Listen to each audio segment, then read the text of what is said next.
Hello, Gauntlet Metal fans. Tonight's interview is with David Whitmer with Malice.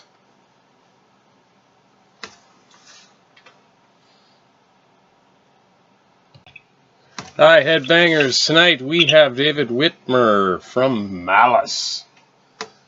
David, how are you doing? Doing great. How you Well, doing?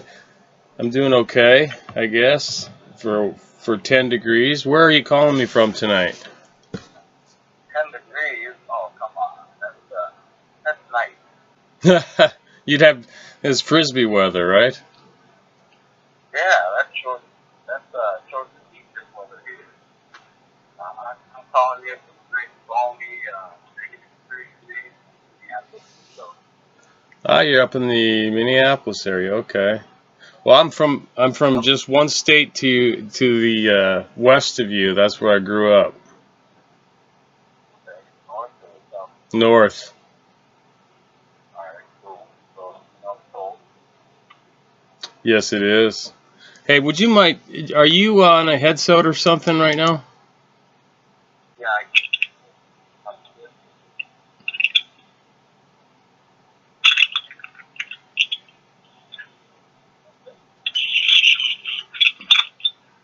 Hello? That's 10 times better. I'm sorry to do that to you. Don't worry about it. So they haven't figured that technology quite right yet. So you're in Minneapolis. Do you live in Yep. do you live in the city or? Yeah, I live about 10 minutes out of downtown. So would that be late? No. North. God, my brother used to live about 10 minutes south. 10 minutes south. Well, I know the area pretty well. I feel like it was Lakeville, but There's Lakeville. Yeah, that's more like about a half an hour. So. yeah, it is. And then there was, I can't remember, but there was this bowling alley where we used to go. We're not bowlers or anything, but it was kind of a pub place and stuff. I can't remember. Anyway, he lives up there now. He's out in the burbs. Yeah, I live in the burbs there ever since. So. Well, that's quite a scene. Now, have you always been there? I spent most of my life here. Yes, I moved up here when I was 4. So, yeah, you can say I spent most of my life here. Cool. For sure. I am looking at something I have in my hand here that I bought when I was just about to graduate from high school. Malice in the Beginning on vinyl. Were you a part of that lineup? Let's see here. No, Now, you were not. Okay, I see that on the back. I just looked at James Neal was vocals in, I guess. well, there's some confusion, I must admit. I think there is another Malice. Okay, you're the other Malice. Okay. We are the other Malice. We're not Malice of the 80s and the vice versa movie with Judge Reinhold and Fred Savage. We're not DJ Reynolds Malice. Gotcha. Well, thanks for clearing that up for me. I was thinking that I should ask you that beforehand just to clarify it because it's it's been a while. It comes up, and so we're used to clarifying that. Yes, there was another Malice, and they're not really active anymore. We're a local metal band from Minneapolis, just like every other band. You can probably find 30 other bands with the same name. Yes. So it just so happens that that's the name that we chose back when they started making music, and so that's what. We're different enough from the Malice, and like I said, they aren't exactly active. So, Cool. So I understand that you're reissuing a record from 2012. Is that correct? Yes, we released a record in 2012 called Triumph and Glory. That was Malice's debut album. That one, you're correct, I was not part of that lineup. I am actually the third vocalist for Malice at this point. So, um, uh, so yes, we are in the process of going into the studio and re-releasing that with myself doing the vocals on that. Oh, okay. Okay, so what I've been listening to is not you singing. No, that is a guy. His name is Rob, and without, I guess, getting too crazy into the ridiculous details, Rob was in the band for a while. He was pretty much a hired gun. He did some shows. He recorded the album, and then he just kind of up and quit. He kind of went off to do his own thing.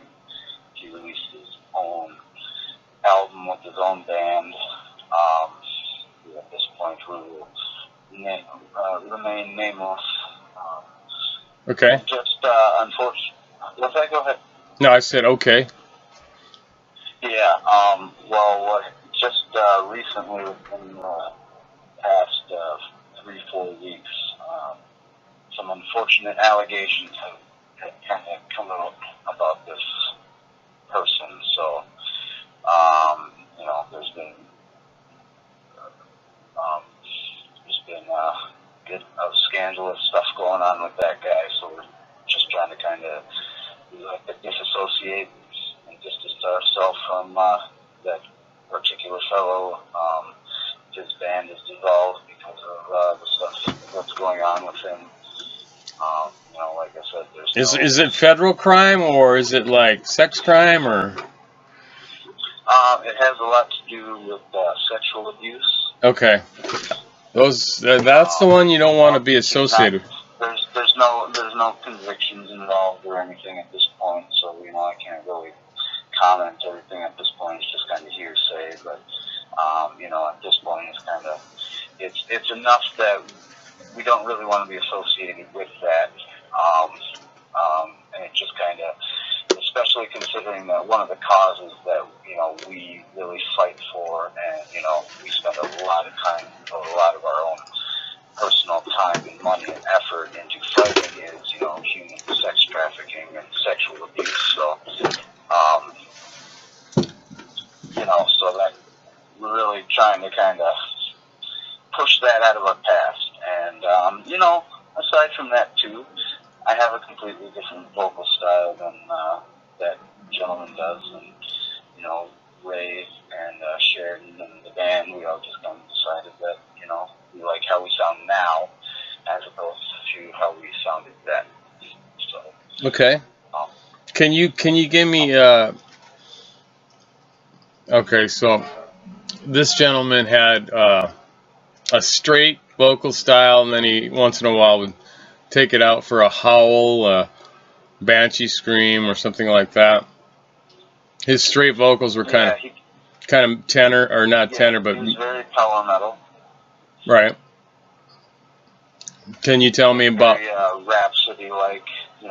Right. He was very influenced by like Rhapsody, that kind of band, that kind of style. So he was really into that really deep kind of classical vocal style. He not a terrible vocalist by any means. Just a different style. I'm a little more aggressive. I have a little more of a death metal, thrash metal background. Okay. So there's a little more grit in my vocals.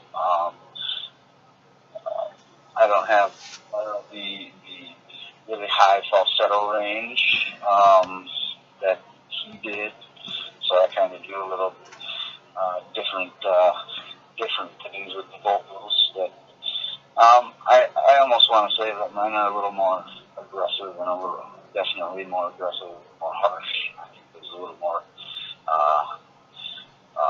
medieval warrior energy to them, if you will. Sure, I can understand that. And you accent crescendos and things with vocals or certain changes. Yeah, I do a little. Yep.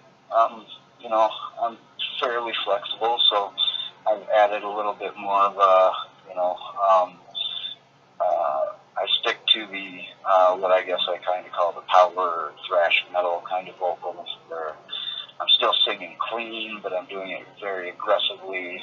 I'll Persuader or Caro or, you know, Marco, the vocalist, the male vocalist from Nightwish. You know, he's then got that really aggressive, Yeah. yet clean vocal.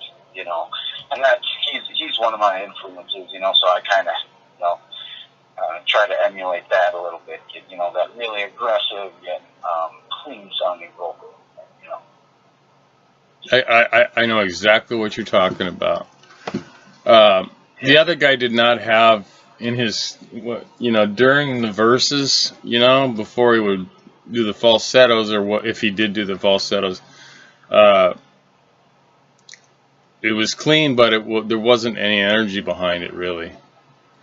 Now, if he'd have been on this call, I wouldn't have said that about him. But since he's not, I will comment on that. There was nothing to it. Absolutely. And you know, I mean, we're not rock stars here. You know, we're totally open to everybody's opinions. You know, I mean, everybody's out there and everybody's got stuff that they like. And you know, I'll be honest with you, I'm not a huge, like I said, he's a good vocalist, but I'm not a huge fan of his vocals. And the other thing too is, like I said, he was just kind of a hired gun for the record. You know, he didn't have a whole lot of skin in the game. You know, so there wasn't soul behind, you know, what he was doing. He was just doing a job. You know what I mean? Yeah, that's okay. Yeah, based on what happened with the exit and the other stuff. Musically, it's, you know, the guitars are good. There's good riffing in certain places. There's a lot of stuff that people are looking for right now in there that I've experienced, because I've interviewed probably several hundred bands recently. What are people looking for right now? They're looking for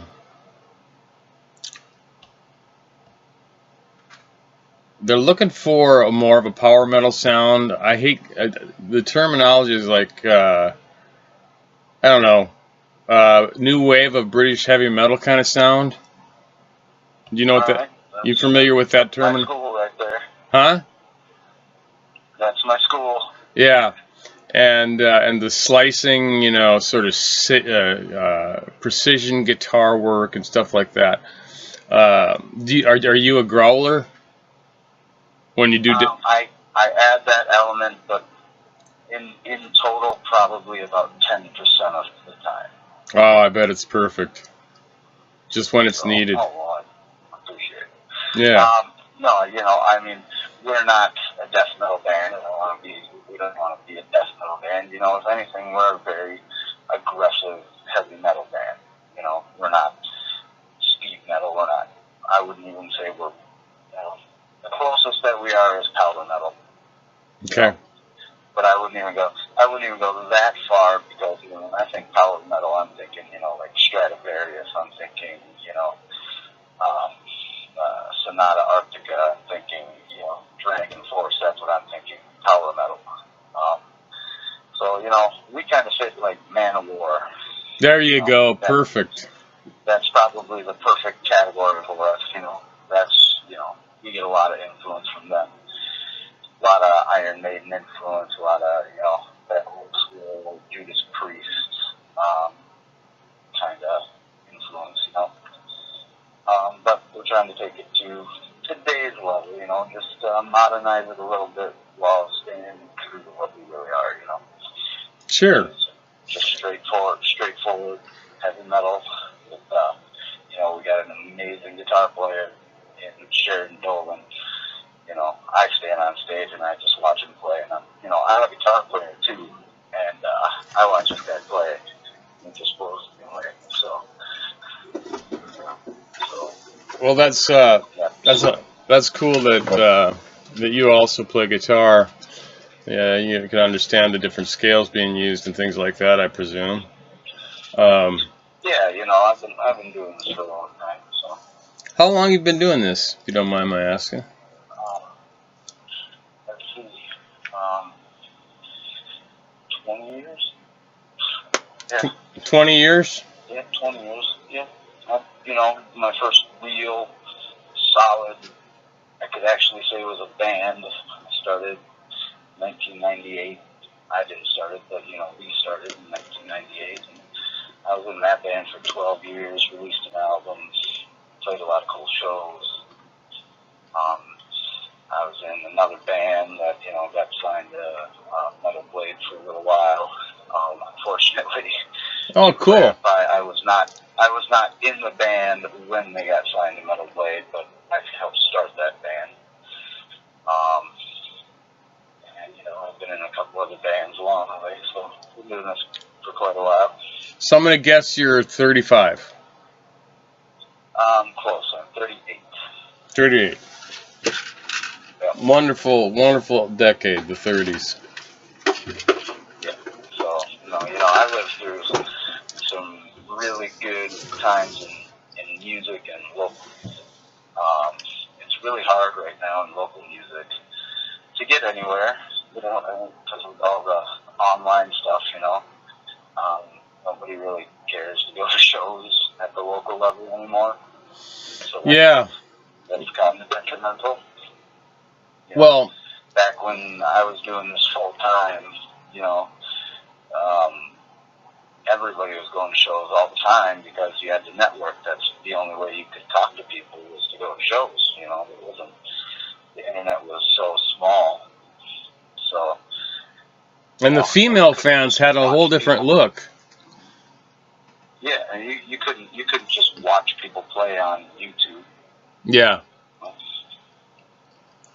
Well, there's definitely been a kind of a sad change in my opinion, but I am anticipating a retrograde maneuver as my generation gets older, and I do listen to death metal, black metal, all of those genres from front to back.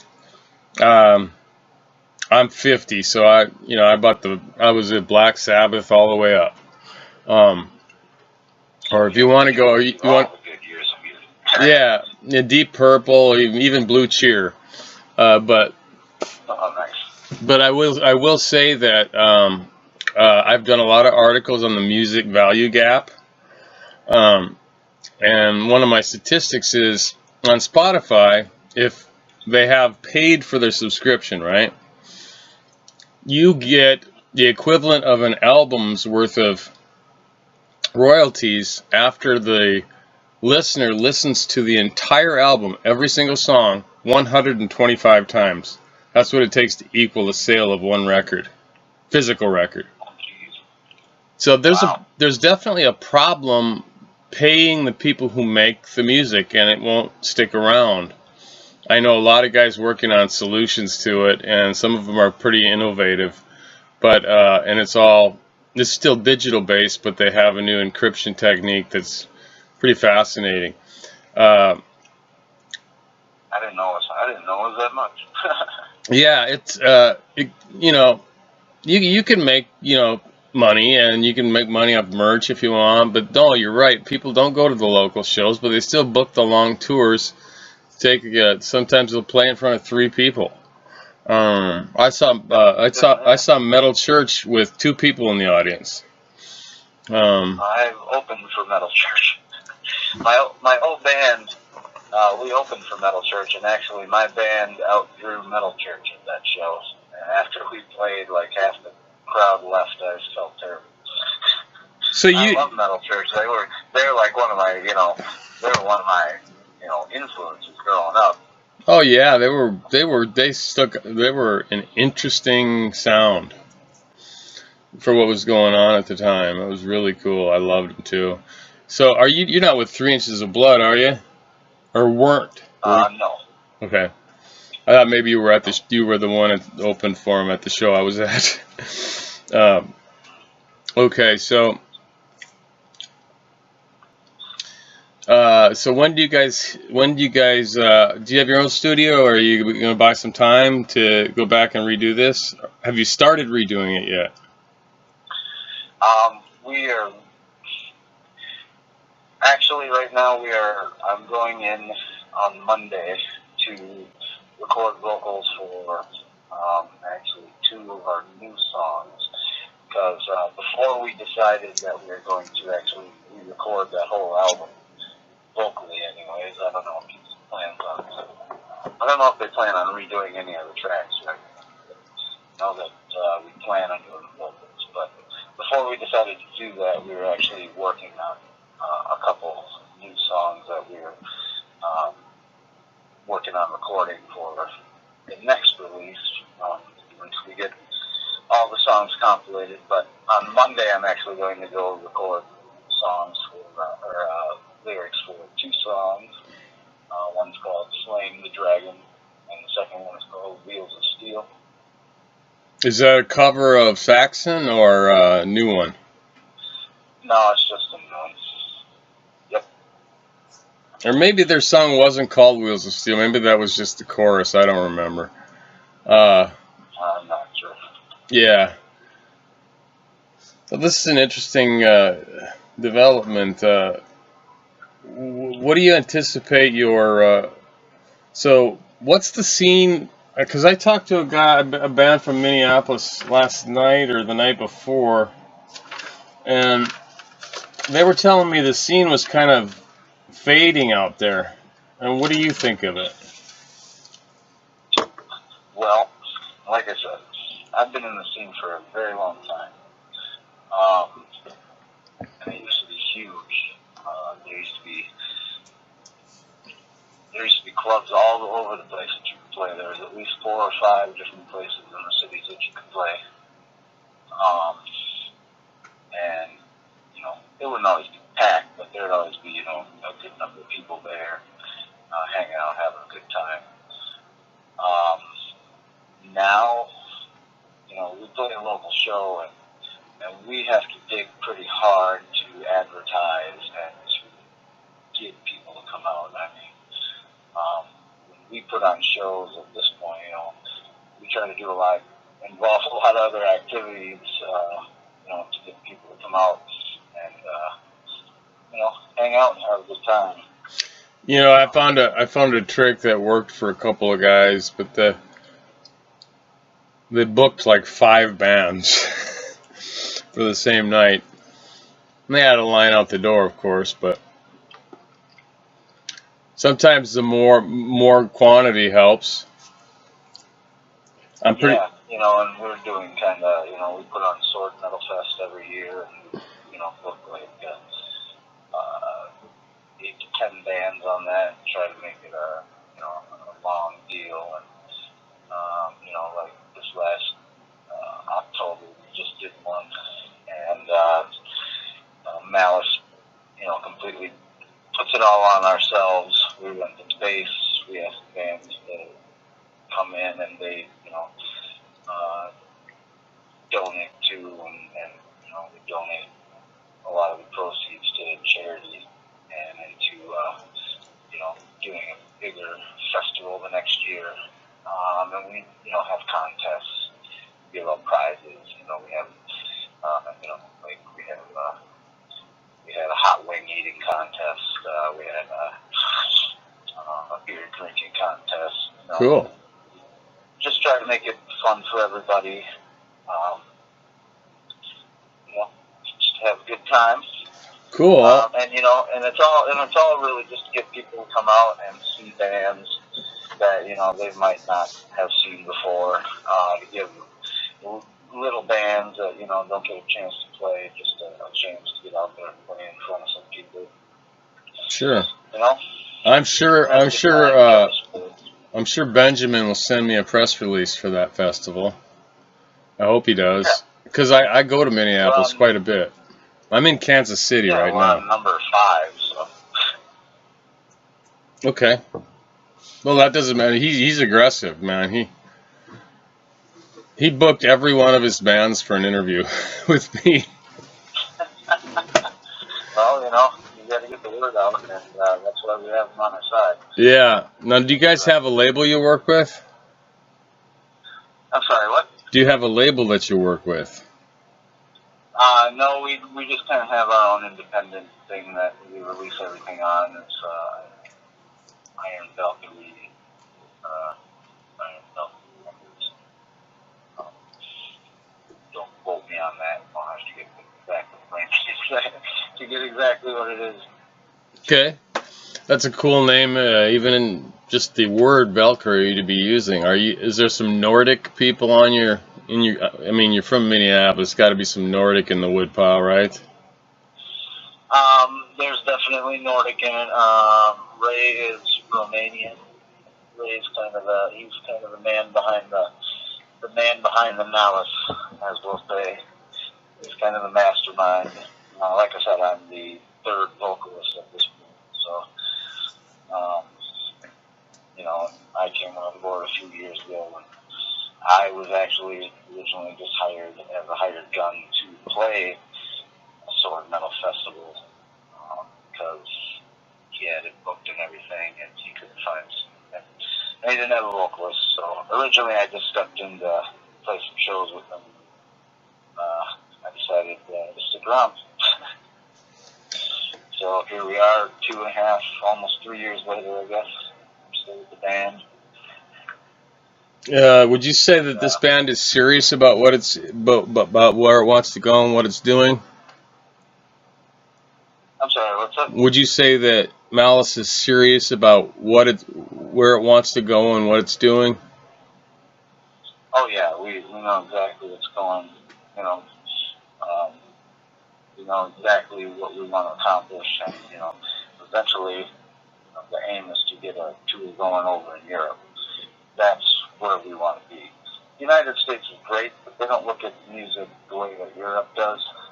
No, they don't. Over there, rock stars are still treated like rock stars. It's still fun. It's still a big brotherhood. It's still a big event. People come out in droves to shows out there. And that's what we're looking for. America's great. No great country in the world, but they don't view music the same. Music is very different here. Yeah, it's interesting. I got my theories, and I'm not going to get into them, but it feels like the pop artists, they've been made in a laboratory, and they catch the little kids, and there's no underground for younger people anymore. But in Europe, today I had an interview with, you familiar with Accept? Oh yeah. Yeah, so I did an interview with their guitarist Wolf Hoffman, and he lives in the United States. He's lived here for 20 years, and they're touring Europe, because they can sell out arenas over there, and over here, they're at theaters. So Yeah. it's kind of a bummer. But yeah, but yeah, in Europe. That's funny that you mentioned Accept, because one of the vocalists that we had working with us for a time was former Accept vocalist Big Reese. Whoa! Are you serious? Yeah, we actually have a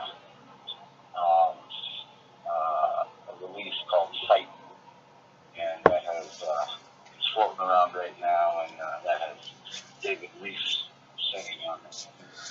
He was only there for one record, I think. Yeah, he wasn't there for long, but he lived here in Minneapolis for a while. He was working here or something, and when there was a period of time when, after Rob, the original vocalist, kind of bailed on Malice, they needed a vocalist in a hurry, And Ray knew some people that I guess knew David Reese and put him in touch, and he came. He sang with Malice for a number of shows. Cool. And recorded vocals for a single. Wow. It's interesting. Kind of coincidental that you had mentioned having an interview with him. Yeah, very coincidental. Always, certain times blown away by coincidences like that. But so, excuse me, because I remember. Sometimes, because you also mentioned Metal Church too, which was Yeah. a band that I had opened for. So, Yeah. pretty cool. Yeah. Okay, so the live situation for Malice going forward is you're aiming for Europe. Are you going to do a long stand in Europe, a short stand?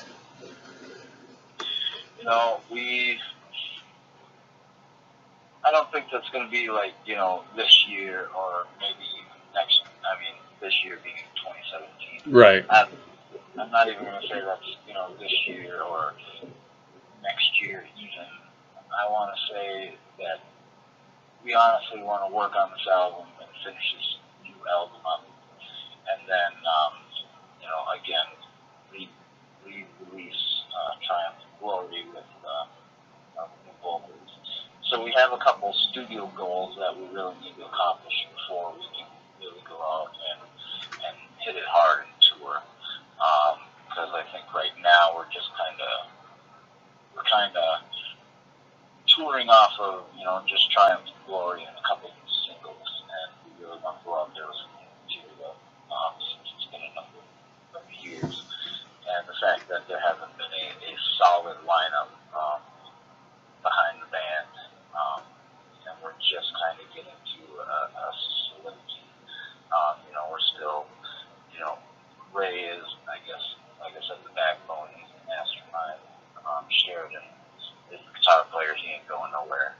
I've signed on as the vocalist.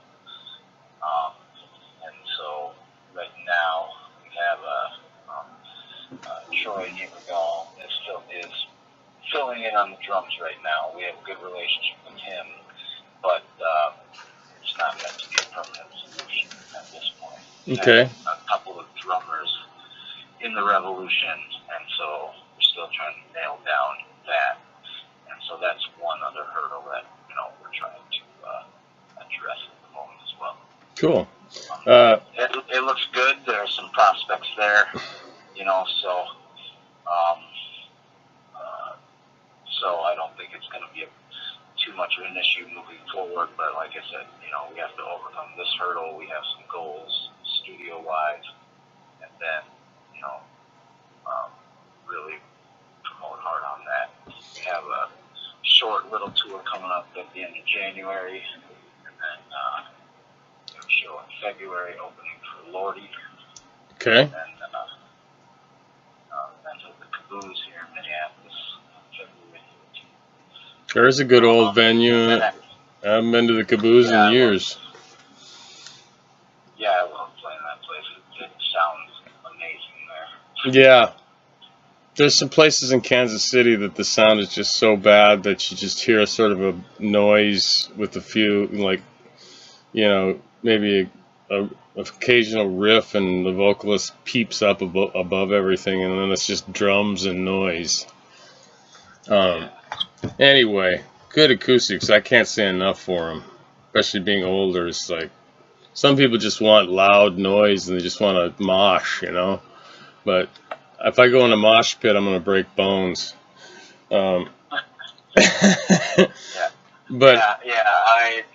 I can't do that anymore. I guess I've gotten to the point where it's like the last heavy show that I went to was Carcass, and I got in the mosh pit a few times for Carcass, and I thought I was going to die. Not because I was getting beat up, but because I thought I was going to pass out. Because, Yeah. I hear you. And now I couldn't get enough air. Yeah. What happened? Some of them get downright just brutal. I mean, there was a band. Yeah, that too. They're brutal these days. They're not the same. They're No. not the same as when. All right, so you're gonna do a little tour? Did you say this summer? No, we have a little 7-day stint at the very end of January, going from the 20th to the 27th. With, excuse me, I gotta look at my dates. But we are January 20th in Santa Ana, California, 21st in Apple Valley, California, the 22nd in LA, 23rd in San Diego, the 25th in Las Vegas, and the 27th in Salt Lake City, Utah. That's a nice little West Coast Western tour. Yeah. It should be a fun time. So, a little West Coast ride, and during the coldest part of the Minnesota season. So Yeah. I'm okay with that. Yes, indeed. So I go out there, even if it's 50 degrees out there, it's going to be like summer for me. Yes, it is. I'd kill for 50 degrees right now. Yeah, tell me about it. All right. In North Dakota, when it was 50, we'd have our shorts on and be sun tanning and whatever. Okay, so when you fell in love with being a rock star, was there a particular record or moment of truth or series of records that sort of you went, oh my God, I've got to do this, that you just played over and over and over again, or anything like that? Yeah, I can tell you exactly what it was for me. I had a friend. This was the year that the Black Album came out from Metallica. Now, you might think I'm going to say Black Album, but it's not. The year Black Album from Metallica came out, I started listening to that, and I met a kid that went to school with me. He was from India. His name was Rohan. I was like, dude, I love this. Listen to this. This is Metallica. He's like, oh, you like Metallica? Well, listen to this. And he gave me this cassette.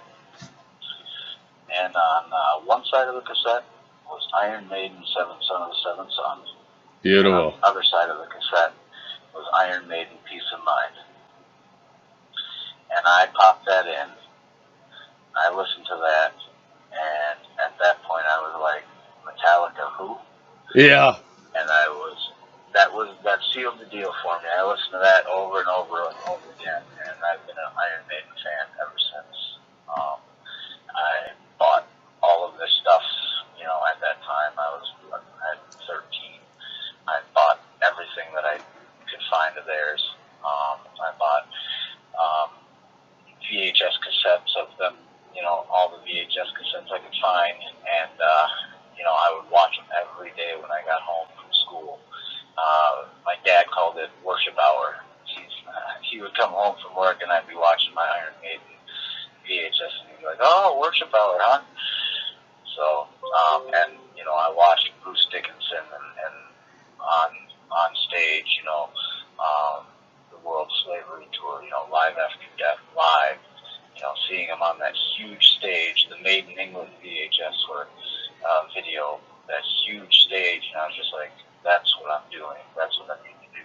So I started learning how to play guitar. One of the first songs I learned how to play was Be Quick or Be Dead. Whoa! Yep. So, yep, that was it for me. That was pretty much what it was. You know what's a funny thing? Every musician in a serious band has an experience like that. It's just amazing. I think it's important. I really do. That's important and like you said, every musician you talk to has their band and has their moment it clicks. Right. It tells you something about the person, though, that that's what they're meant to do, almost. Anyway, so let me ask you this. When you're not playing when you're not recording, when you're not working on any music at all, the non-music pastimes, do you have any? Well, I like video games a lot. I'm an Xbox guy, so I like video games. I don't have tons and tons of hobbies. I work a lot outside of the bands, like every other band member. I have a day job. Mine's more of an all-encompassing job, not really a day job. And my free time. My free time. I like motorcycles. Motorcycles is my new love. Street bikes, dirt bikes. Street bikes at the moment. I would like to get an enduro bike. I'm still rather new to motorcycles. I've always wanted it all my life, but just a couple of years ago, 2 seasons ago now, I was actually finally able to afford to go and learn how to ride a motorcycle, take the class, get the license, buy a bike, and for 2 seasons, I bought myself a cheap little 30-year-old 600 that I've beaten the crap out of over the past 2 years. Yeah, it sounds familiar. It was about 2 years ago for me too. Yeah, so it's really sad, but it's one of the things I enjoy about being an adult. Is like, I can just do this now. I wasn't fortunate enough to grow up around toys like that, motorcycles, ATVs, snowmobiles, stuff like that. So it's kind of nice now that I'm at a point in my life where I can do those things that I've always wanted to do. So motorcycles is my new joy. Cool. When you play video games, what genre of video game do you play? It's kind of all over the place. I like to play RPGs. I like to play first-person shooters. I like to, Halo is probably one of my favorite franchises ever. I like the Rainbow Six franchise. I was kind of touch and go with the Call of Duty franchise. Mm-hmm. Right now I'm playing through some Assassin's Creed games. Mm-hmm. Like the Dynasty Warriors series. I like some the wrestling series. I'm kind of into the cheesy pro wrestling, so I love pro wrestling too. I guess that's kind of a hobby. Cool. Well, here's something interesting. Do you have a 360 or a 1? I have a 360 right now. I have a sneaky suspicion I will have an Xbox One probably sometime after December. Okay, so for the 360, there is a disc inserted, correct? There's a what? When you play a game, you put a disc in, right? Yes. Okay. Can you make copies of that disc? No. It's impossible. Well, almost. From a layman's point of view, I think it's impossible. I think there's a way to do it, but not any way that I know. I couldn't just slap it in my computer and copy it, no. If enough bands got together and advanced that technology and said, look, you buy the CD or nothing, or used something like cryptocurrency, like Bitcoin, blockchain stuff, they could bring back the money. So people don't have to sell shirts and tour and all that other stuff to make any money. But anyway, just a thought. My son has a Xbox, and when I bought it for him 2 years ago, I believe he's still in the room since then. He hasn't moved.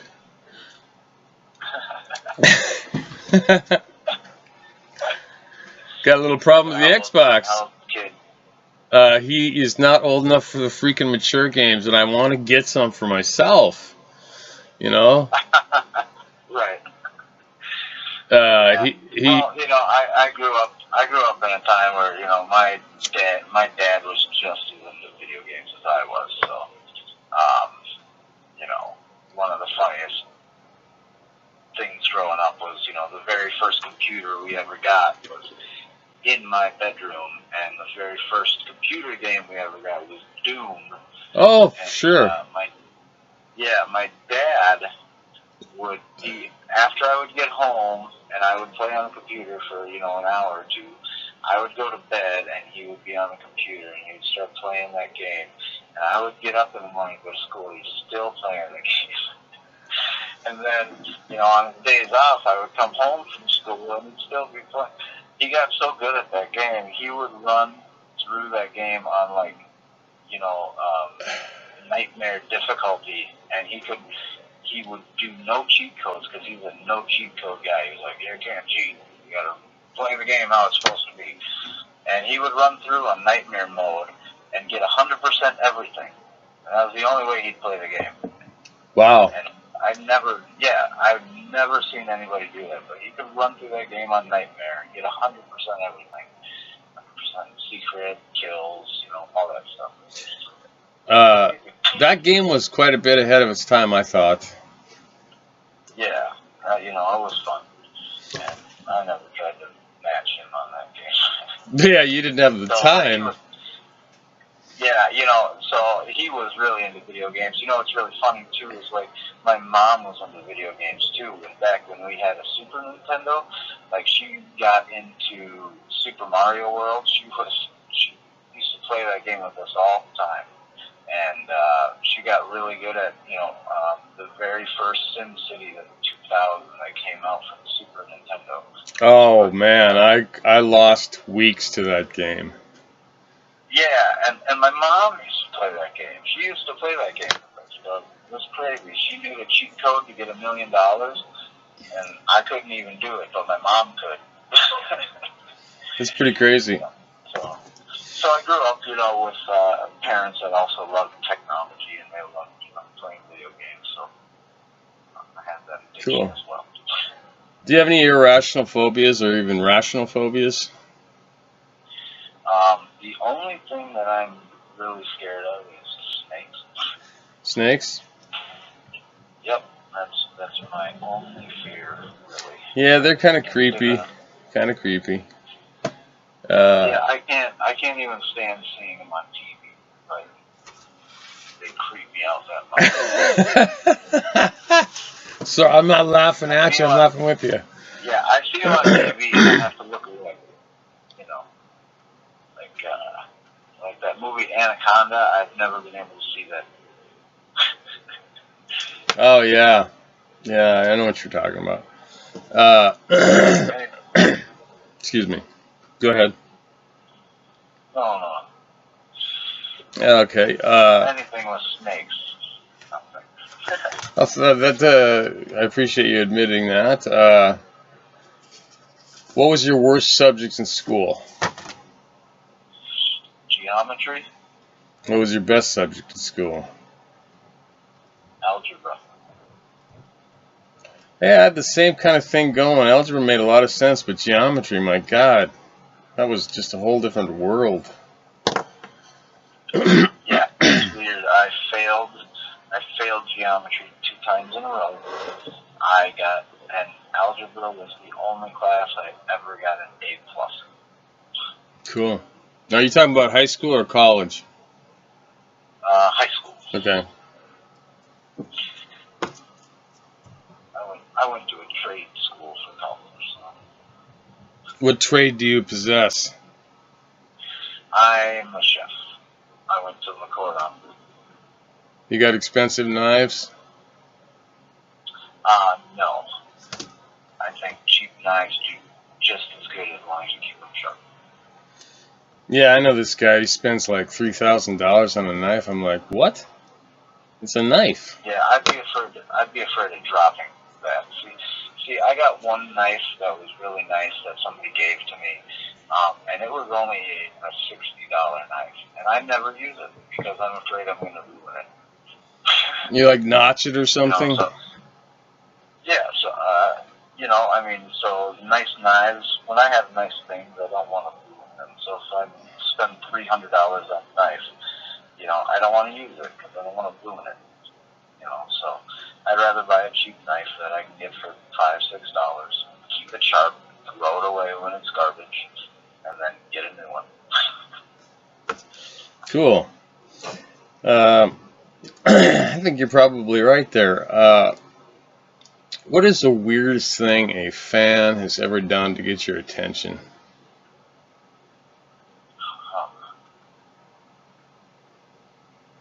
You know, I can't honestly say I've had any really weird. I've never had anything weird enough. No more than a boob flash. That's good. I've been mooned before by another band in jest and good fun, but hey, that qualifies. That's about it. That qualifies, absolutely. You know, and again, that was, you know, back in the day where, you know, there was a genuine camaraderie between bands. Sure. It's a lot less apparent. And, you know, that's not to say that, you know, there are still bands around in the scene that are still throwback from, you know, that time that still have that camaraderie. But, you know, any of the newer bands that have come out in the last few years, you know, none of them know each other, you know. Mm-hmm. And they're competitive with each other, too. Yeah, I hate that, too. It's so competitive now. It's like everybody wants to compete. It's like, guys, we're all after the same goal here, you know. We would get a lot more people to the show if a lot more people would come and stay for the shows, you know, instead of just coming for your 5 minutes and then leave. Right. You know, that's kind of a big problem, too. It's always been a problem, but it's worse now than, you know. Again, I think it comes down to the fact that people just aren't interested in going to shows right now because they're too plugged in, you know. People are isolated now. Yeah. You know. I sure hope that doesn't happen to Europe. What's that? I sure hope that doesn't happen in Europe because there's got to be a haven for us, you know. Yeah. I've never been to Vakken, but I want to go next year. Okay. Yeah, I've never been to Europe myself. But I'd love to go. I won a trip once, so that's the time I went. All right, so last point here. Then I gotta go do Hellion Prime here. It looks like. But when you guys get your record done, if you put out a digital version before you drop it, I will give you a review to build up, and I'll target it to whatever geographies you want me to. If you want me to target all of Europe, I'll target them, and they'll be the ones that will get it and read it. I've got targeting capability with the articles and with my Facebook advertising. So, and if you don't get it before you drop it, I'll give you a review after you drop it. Yeah. Either way, I'll be sure, you know, to Ben, to Ray, we'll get a copy of it. Okay. Anything we release, we'll send it over to you. Okay. Well, listen, folks, you've been listening to the Gauntlet interviews tonight with David Whitmer from the new Malice, the only Malice. And they are hailing from Minneapolis. They've got a new singer, and there's, I'm sure when the record is re-recorded, it'll be worth getting. So you have to go out and get yourself a copy. Support the band and buy media. All right. Thank you, David, for joining. Thank you for your congeniality and honesty. And I've enjoyed talking to you. Have a good evening. happy holidays. Hey man, thanks a lot. It's been a lot of fun. Listen, support the metal scene, support your local musicians, go see shows, buy merch. Thanks a lot, man. All right, have a good one. Bye.